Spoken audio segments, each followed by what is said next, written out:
Okay, good morning. Today is Saturday, April 30th, 2016, giving you all the playoff recaps from Friday the 29th. I was busy, so I'm going to have to do those today. We're going to start with the Toronto Raptors and the Indiana Pacers. The Pacers getting the win 101-83 to even that series now at 3 games apiece. They will have a game 7 Sunday. Toronto clearly is going to be feeling the pressure going into this game. You don't want to have Paul George in a game 7, so we're going to see how that goes. As for this game, for the Raptors, DeMar DeRozan and Kyle Lowry continue to struggle. Only 18 points between the two of them on 7 of 27 shooting, 1 of 8 from behind the arc. DeRozan only shot 1, he missed it. Kyle Lowry was 1 of 7. Valanciunas continues to be carrying the water for the Raptors. He had 14 points, 9 rebounds. Lowry and DeRozan were minus 17 and minus 14, respectively. The bench did not give much production at all. Bismack Biyombo was minus 23, so a bad game all the way around.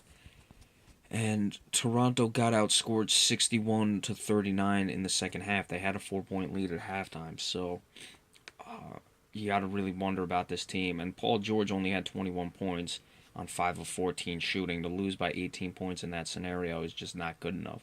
Toronto shot 36.7%, 9 of 29, which is 31% from behind the arc.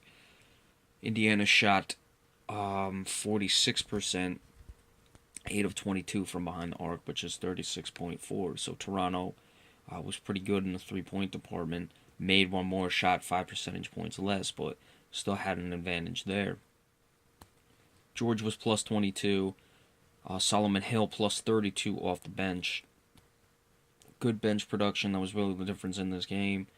But aside from Rodney Stuckey, who was plus 29, everyone else was in the negative off the bench for the Pacers. So it's really surprising how bad Toronto's bench performed, considering no one really killed them off the bench for the Indiana Pacers. So going into Game 7, is Toronto finally going to be able to exercise these demons, finally win a 7-game series, get past the first round, and move on?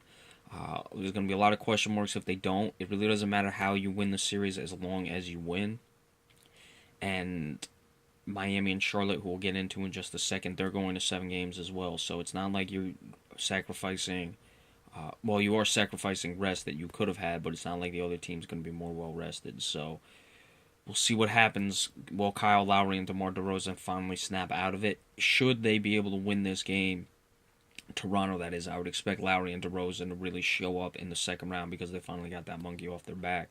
But they've got to win this game, and again, you don't want any part of Paul George in Game 7. He can certainly take over.